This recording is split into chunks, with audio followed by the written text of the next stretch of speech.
Good morning students, मैं यतीन प्रताप आज आप लोगों को फोर्थ सेमेस्टर में जो हमारा पेपर है शैक्षिक प्रबंधन एवं प्रशासन, उसके अंतर्गत हमारा जो टॉपिक नया टॉपिक शुरू होगा वो है विद्यालय के प्रबंधन में विभिन्न अभिकर्मियों की भूमिका। एक बार फिर देख लेते हैं टॉपिक को, विद्यालय के प्रबंधन में अभिकर्मियों की भूमिका। यहाँ पर समय देख लेते हैं, समय रहेगा 10 से 11 बजे, ठीक है। 10 से 11 बजे का समय रहेगा। पहला हमारा क्रमांक रहेगा। सबसे पहले हम यहाँ पर अध्यापक को देखते हैं। इसमें विभिन्न अभिकर्मियों के अंतर्गत तीन अभिकर्मियों को यहाँ पर रखा है। पहला प्रधान अध्यापक, दूसरा शिक्षक और तीसरा छात्र। तो पहला जो हमारा स्टेटमेंट है उस स्टेटमेंट के अंतर्गत हमने सबसे पहले प्रधानाध्यापक को रखा है, अर्थात प्रिंसिपल के बारे में हम लोग अध्ययन करेंगे कि विद्यालय के अंतर्गत प्रधानाचार्य की क्या स्थिति होती है, प्रधानाचार्य के क्या कर्तव्य होते हैं, प्रधानाचार्य का महत्व क्या है और प्रधानाचार्य के अधिकार क्या है, उनके बारे में हम लोग पढ़ेंगे। तो सबसे पहले देखते हैं कि विद्यालय में प्रधानाचार्य की क्या स्थिति है।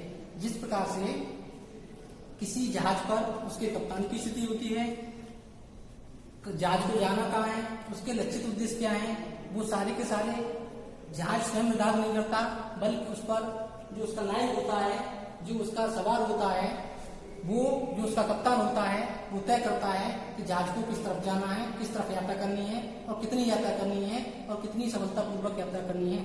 ठीक वैसे ही विद्यालय के अंदर जो भी विद्यालय गतिविधियां होती हैं, जो भी शैक्षिक गतिविधियां होती हैं या पाठ्येतर गतिविधियां होती हैं, उनका संचालन भी प्रधानाचार्य करता है।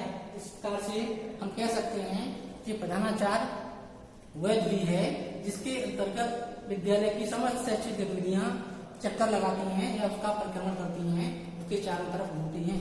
इस प्रकार से प्रधान अध्यापक क्या हो गए, प्रधान अध्यापक धुरी हो गए। जो शिक्षक हैं वो उसके पहिए हैं, जो धुरी को जो धुरी है जिसकी सहायता से पहिए घूमते हैं, तो वो सारी शैक्षिक गतिविधियां, सारी शिक्षा से संबंधित जो भी क्रियाकलाप होते हैं, धुरी और पहियों की जो स्थिति किसी वाहन में होती है, ठीक वैसे ही विद्यालय के अंतर्गत भी शिक्षक और प्रधानाचार्य की स्थिति भी वैसी होती है। तो ये हमारा प्रधानाचार्य, इस प्रकार से हम कह सकते हैं प्रधानाचार्य किसी भी शैक्षिक संस्था में उसका हृदय होता है कि यदि व्यक्ति जीवित है, यदि संस्था में शैक्षिक गतिविधियां जीवित हैं, तो उसके पीछे सबसे बड़ा कारण होता है वो प्रधानाध्यापक ही होता है। प्रधानाध्यापक जो भी विद्यालय संचालन व्यवस्थाएं होती हैं, अच्छी से अच्छी व्यवस्थाओं को धराशायी कर सकता है और खराब से खराब शैक्षिक व्यवस्थाओं को पंख दे सकता है, उसमें बहुत बड़े व्यापक सुधार कर सकता है, विद्यालय व्यवस्थाओं को विकसित कर सकता है। इस प्रकार से विद्यालय व्यवस्था में प्रधानाचार्य की स्थिति है बहुत महत्वपूर्ण है, बहुत ज्यादा इसका ये उपयोगी है। अब देखते हैं इसकी कुछ परिभाषाएं हैं, उनको देख लेते हैं। जो प्रधान अध्यापक की परिभाषा विभिन्न शिक्षा शास्त्र में दी है, उनमें से हमने 2 परिभाषाओं को यहाँ पर लिया है। पहली परिभाषा बड़ी महत्वपूर्ण है, वो है रायबल की। रायबल के अनुसार ये कहते हैं जो स्थिति किसी जहाज में उसके कप्तान की होती है, वह स्थिति स्कूल में प्रधानाध्यापक की होती है। ठीक है, प्रधानाध्यापक की होती है। ठीक है, स्थिति स्थान प्रधानाध्यापक का होता है। मैंने बता चुका हूँ। अगली परिभाषा है वो पीसी रेन के अनुसार, ये भी बड़े विद्वान थे शिक्षा जगत के। ये कहते हैं प्रधानाध्यापक मोर है तथा स्कूल मुंह है। स्कूल पर प्रधानाध्यापक की छाप पड़ती है। बहुत कम ऐसे व्यक्ति हैं जिनके कर्तव्य तथा जिम्मेदारी प्रधानाध्यापक से अधिक हो। ये कहते हैं प्रधानाध्यापक क्या है, मोर है।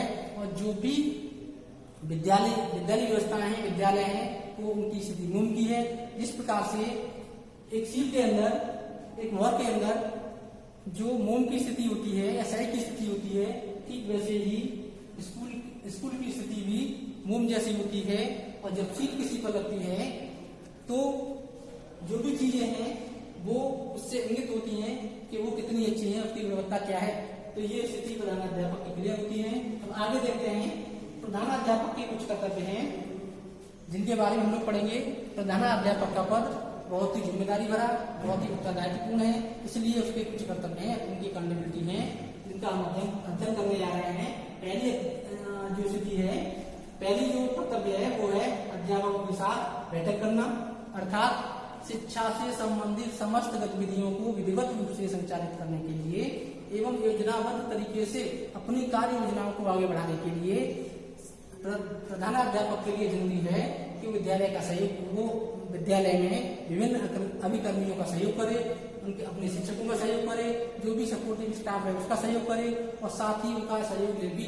इसलिए विद्यालय के अंदर अध्यापकों के साथ प्रधानाध्यापक मीटिंगें आयोजित करता है, बैठकें आयोजित करता है, विभिन्न प्रकार की उनको सलाह देता है, निर्देश देता है और विभिन्न तरीके की राय, उनकी सलाहें स्वयं भी लेता है और उनके अनुसार नई कार्य योजनाओं को असली रूप देता है। इसलिए अध्यापकों के साथ बैठकें आयोजित करना और विद्यालय व्यवस्था, शैक्षिक व्यवस्था को प्रगति देना अर्थात सफलतापूर्वक संचालित करने के लिए बैठकें आयोजित करना प्रधानाध्यापक का पहला कर्तव्य है। दूसरा देखते हैं पुस्तकालय की व्यवस्था करना। पुस्तकालय किसी भी शैक्षिक व्यवस्था का, किसी भी विद्यालय व्यवस्था का हृदय होता है, बौद्धिक शाला होती है वो। तो इसलिए विद्यालय के अंदर प्रत्येक विद्यालय में पुस्तकालय, उच्च कोटि की पुस्तकालय हो, जिनमें शैक्षिक पाठ्यक्रमों के अलावा भी पाठ्येतर जो सिलेबस होते हैं, पाठ्येतर विषय होते हैं, उनकी भी अच्छे राइटों किताबें होना आवश्यक है, ताकि छात्र अपनी परहेज को पुस्तकालय में बैठकर पुस्तकों को पढ़कर शांत कर सके। तीसरा कर्तव्य है वो है स्वच्छता का ध्यान रखना। प्रत्येक विद्यालय व्यवस्था में प्रधानाध्यापक का कर्तव्य है कि वो स्वच्छता का विशेष रूप से ध्यान रखे। शौचालयों का, मूत्रालयों का, नालियों का, कमरों की साफ सफाई का और जो भी विद्यालय के अंदर जो पार्क होते हैं उनकी विशेष रूप से सफाई का ध्यान रखा जाए, ताकि किसी भी प्रकार की गंदगी वहां ना फैले, वहां का वातावरण विषैला ना हो, किसी भी प्रकार की बीमारियां उसमें उत्पन्न ना हो। साथ ही साथ बच्चों की साफ सफाई का भी प्रधानाचार्य को विशेष ध्यान रखना है, समय समय पर उनका भी निरीक्षण करते रहना है। तो ये प्रधानाचार्य का स्वच्छता संबंधी कर्तव्य था। अगला है पाठ्य पुस्तकों की व्यवस्था करना। विद्यालय व्यवस्था में शिक्षा को संचालित करने के लिए जो पाठ्यक्रम निर्धारित किए जाते हैं, उन पाठ्यक्रमों को पूरा पाठ्य पुस्तकों की सहायता से किया जाता है। इसलिए प्रत्येक प्रधानाचार्य का यह कर्तव्य है कि जो भी पाठ्य पुस्तकें हैं वो सिलेबस के अनुसार हो, छात्रों की आय व रुचि के अनुसार हो। पूरा पाठ्यक्रम उन पुस्तकों के अंदर होना चाहिए और जो भी पुस्तकों के कलेवर हैं, उनके पेज या पृष्ठ हैं, वो भी सुदृढ़, मजबूत और आकर्षक होने चाहिए। तो ये पाठ्य पुस्तकों से संबंधित व्यवस्था थी, जो कर्तव्य था वो था। उसके अंतर्गत प्रधानाचार्य को यह भी ध्यान रखना है कि किताबें सस्ती हों, किताबें उच्च कोटि की हों, किताबें पाठ्यक्रम के अनुसार हों, किताबें छात्र की रुचि के अनुसार हों और किताबों का रखरखाव भी बेहतर तरीके से किया जाना चाहिए। अगला व्यवस्था देखते हैं निरीक्षण कार्य। प्रधानाचार्य चूंकि विद्यालय का नेता होता है, इसलिए प्रत्येक कार्य को स्वयं नहीं कर सकता। वो विभिन्न प्रकार की जिम्मेदारियां अलग अलग स्टाफ के सदस्यों को और शेष जो भी उसके सहकर्मी होते हैं, जो भी सहयोगी स्टाफ होता है, उसको देते हैं। उन कार्यों का विधिवत निरीक्षण करना प्रधानाचार्य का उत्तरदायित्व है, प्रधानाचार्य का कर्तव्य है। और इस उत्तरदायित्व के अंतर्गत, निरीक्षण कार्य के अंतर्गत कई क्षेत्र हैं जिनमें प्रधानाध्यापक निरीक्षण का कार्य करते हैं। पहला है निरीक्षण कार्य में, पहला है अध्यापन कार्य का निरीक्षण। जो भी जिन विद्यालयों में जो भी शिक्षा से संबंधित कार्य हो रहे हैं, शैक्षणिक कार्य हो रहे हैं, उनका विधिवत निरीक्षण करना प्रधानाध्यापक का कार्य है।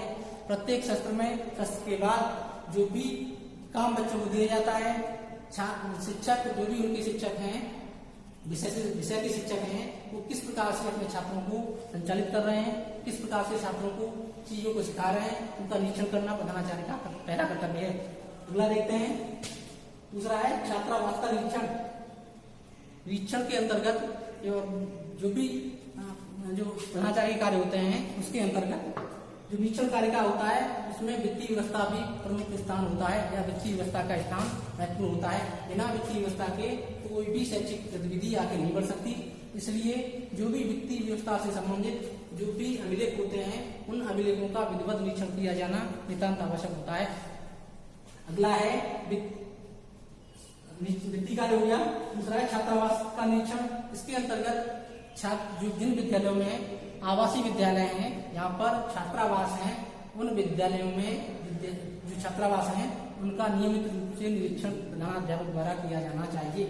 उनमें किस प्रकार की शैक्षिक सुविधाएं, किस प्रकार की पाठ्य सामग्रियां, किस प्रकार के संस्कार बच्चों को दिए जा रहे हैं, किस प्रकार की किसी प्रकार की कठिनाई बच्चों को तो नहीं हो रही है, इसका निरीक्षण प्रधानाचार्य को समय समय पर आवश्यक रूप से करना चाहिए। आगे है, अब अगला है छठवां अध्यापन कार्य। प्रत्येक प्रधानाचार्य को चाहे उसकी जीवनचर्या दैनिक दिनचर्या कितनी भी व्यस्त क्यों न हो, उसे यह ध्यान रखना है कि वह विद्यालय का प्रथम शिक्षक है। अर्थात जो भी शिक्षण कार्य है, जो भी अध्यापन कार्य है, उसमें वह भी एक महत्वपूर्ण सहभागी है। अर्थात प्रत्येक शिक्षक प्रधानाचार्य को हमेशा समय निकालकर शिक्षण कार्य आवश्यक रूप से करना चाहिए, जिससे कई फायदे होते हैं। एक तो वो विद्यालय के जो बच्चे होते हैं उनके साथ उनकी कठिनाइयों को समझते हैं, उनकी रुचियों को समझते हैं, उनको क्या समस्याएं आ रही हैं उनके बारे में बेहतर तरीके से जानते हैं, किस प्रकार से और किस विधि से शिक्षक और अच्छे तरीके से शिक्षक छात्रों को पढ़ा सकते हैं, उनके बारे में भी जान सकते हैं। इसलिए प्रत्येक प्रधानाध्यापक को निरीक्षण कार्य आवश्यक रूप से करना चाहिए। अगला है परीक्षाओं का संचालन। इसमें जो प्रधानाचार्य होते हैं उनका बहुत महत्वपूर्ण योगदान होता है, बहुत महत्वपूर्ण उत्तरदायित्व होता है कि परीक्षाओं का संचालन सफलतापूर्वक करें। जो भी बच्चे हैं उनको संचालन, उनकी परीक्षा का संचालन, चाहे वो त्रैमासिक हो, चाहे वो अर्धवार्षिक हो, चाहे वो वार्षिक हो, किसी भी स्तर पर हो, उनका संचालन सफलतापूर्वक किया जाए, निष्पक्ष रूप से किया जाए, बिना किसी बाधा के किया जाए। इस प्रकार से हम लोगों ने प्रधान अध्यापक के कुछ कर्तव्य जाने, उन कर्तव्य को समझा। आगे देख लेते हैं। इसको आप लोग लिखना चाहे तो लिख लें या इसका स्क्रीनशॉट ले लें। ठीक है स्टूडेंट्स, मैं इसको मिटा देता हूं।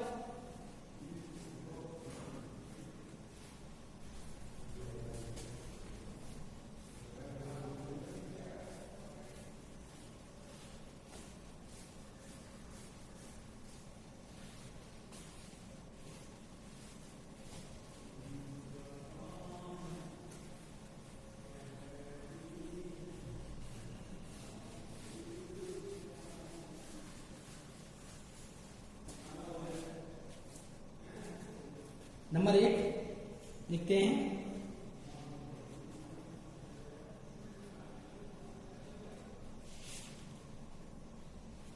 प्रधानाचार्य के गुण। प्रधानाचार्य का पहला गुण है, प्रधानाचार्य लिख लेते हैं। प्रधानाचार्य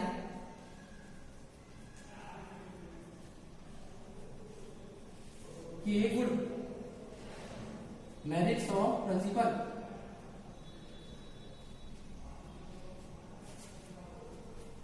इसमें उनके विभिन्न गुण हैं। नंबर 1 है प्रधानाचार्य का व्यक्तित्व। प्रधानाचार्य का नंबर 1 व्यक्तित्व की बात करेंगे।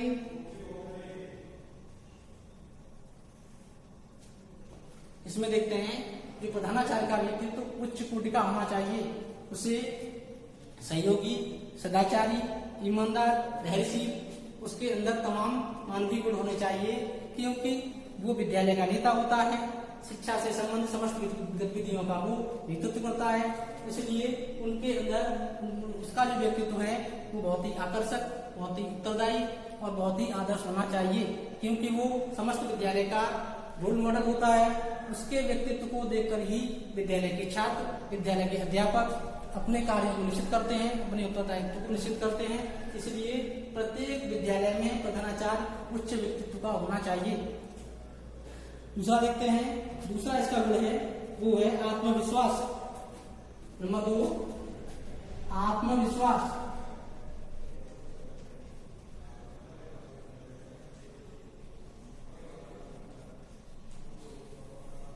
इसमें देखते हैं प्रत्येक विद्यालय में जिस भी अध्यापक का नियुक्ति हो, जो भी प्रधान अध्यापक हो, उनका व्यक्तित्व भी उच्च कोटि का होना चाहिए। उसके व्यक्तित्व के साथ साथ उसका जो कॉन्फिडेंस लेवल है, उसका जो आत्मविश्वास है, वो बहुत ऊंचा होना चाहिए, ताकि वो जो भी कार्य करे, जो भी उसकी जिम्मेदारी है, पूरी धैर्य के साथ, पूरी क्षमताओं के साथ और पूरे संयम के साथ वो कर सके। इसलिए प्रधानाचार्य का आत्मविश्वास उच्च कोटि का होना नितांत आवश्यक है। नेक्स्ट देखते हैं, नेक्स्ट है सहयोग। नंबर 3, सहयोग।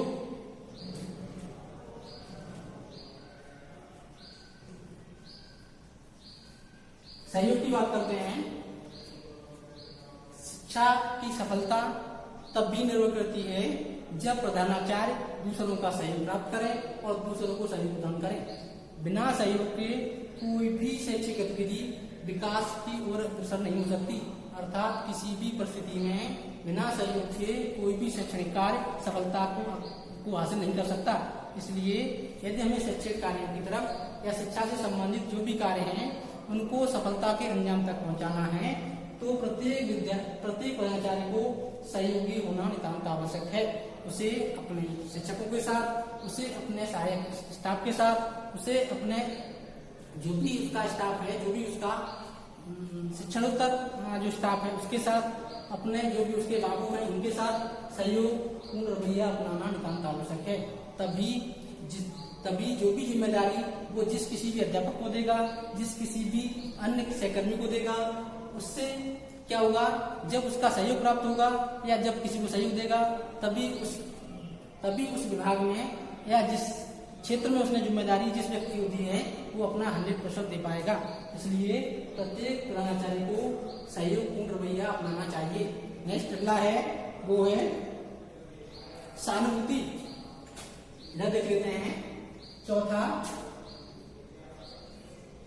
सहानुभूति।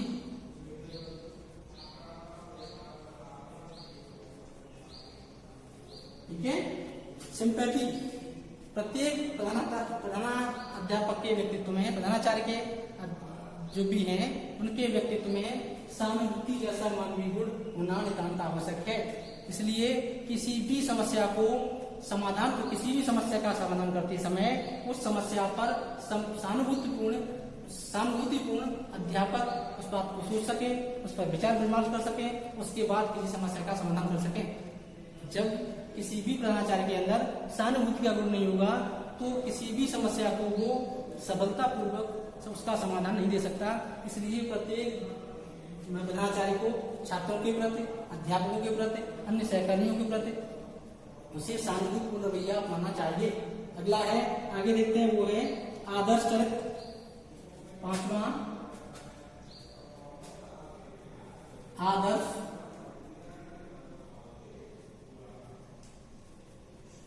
चरित्र।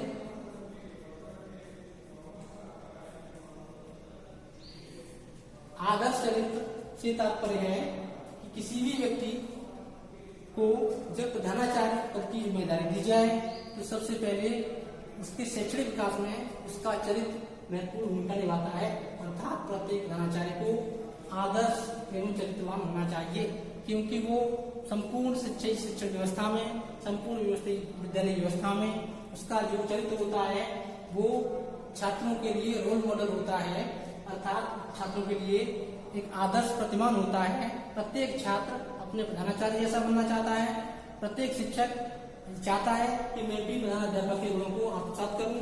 इसलिए व्यक्तित्व के विकास के लिए, शिक्षणोत्तर गतिविधियों को आगे बढ़ाने के लिए, समस्त शैक्षिक कार्यों को संचालित करने के लिए प्रत्येक प्रधानाचार्य का आदर्श एवं चरित्रवान होना नितांत आवश्यक है।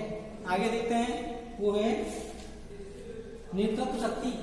6वां है नेतृत्व शक्ति।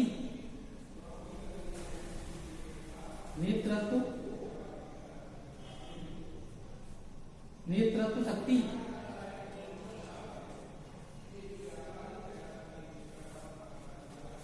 मैंने बताया अभी, प्रधानाचार्य विद्यालय का नेता होता है। अर्थात वो शिक्षा के क्षेत्र में, समाज के क्षेत्र, शिक्षा से संबंधित जो भी सामाजिक समस्याएं होती हैं उनके क्षेत्र में प्रत्येक समस्या के समाधान के लिए आगे बढ़कर आता है और उसका समाधान बेहतर तरीके से करता है। अर्थात प्रत्येक प्रधानाचार्य के अंदर नेतृत्व क्षमता होनी चाहिए। अर्थात किसी भी समस्या का किस प्रकार से हमें समाधान करना है, किस प्रकार से समाज का नेतृत्व करना है, बच्चों का नेतृत्व करना है, शिक्षकों का नेतृत्व करना है, और भी शिक्षा से संबंधित जो सहकर्मी हैं उनका किस प्रकार नेतृत्व किया जाए और किस प्रकार से समस्याओं का समाधान किया जाए। इसलिए प्रत्येक प्रधानाचार्य के अंदर नेतृत्व की क्षमता होना नितांत आवश्यक है। आगे देखते हैं, वो है कर्तव्यपरायणता। 7वां कर्तव्यनिष्ठ।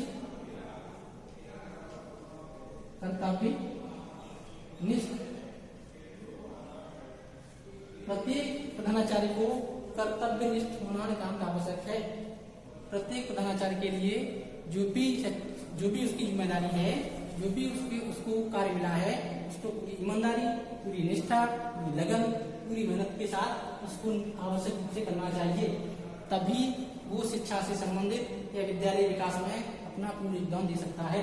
आगे देखते हैं, 8वां है, देखते चले आप लोग उसको।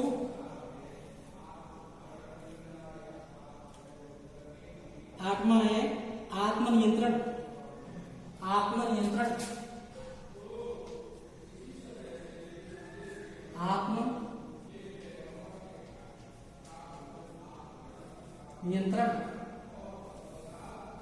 प्रधानाध्यापक का सबसे महत्वपूर्ण और सबसे प्रभावी उसमें गुण होना चाहिए, वो आत्मनियंत्रण होना चाहिए। अर्थात उसे अपने पर स्वयं नियंत्रित करने की क्षमता रहनी चाहिए। चाहे परिस्थिति कोई भी हो, उसे हाइपर नहीं होना है, उसे अपना नियंत्रण नहीं खोना है, उसे अपना आपा नहीं खोना है। प्रत्येक समस्या को शालीनता के साथ, शिष्टता के साथ, पूरे धैर्य के साथ सुनना है। उसके बाद उस समस्या का विवेकपूर्ण, तर्कपूर्ण तरीके से उसका समाधान निकालना है। इसलिए अच्छे अध्यापक, अच्छे प्रधानाध्यापकों के अंदर आत्मनियंत्रण जैसे मानवीय गुण का होना बहुत आवश्यक है। आगे देखते हैं, आगे है विषय विशेषज्ञ। विषय का विशेषज्ञ,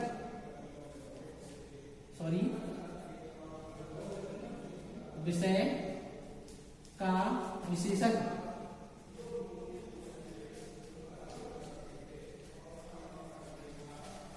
प्रत्येक प्रधानाचार्य को विषय में जो भी उसको विषय है, जो भी वो अपने विषय पढ़ाते हैं, उनमें विशेषज्ञता हासिल होनी चाहिए।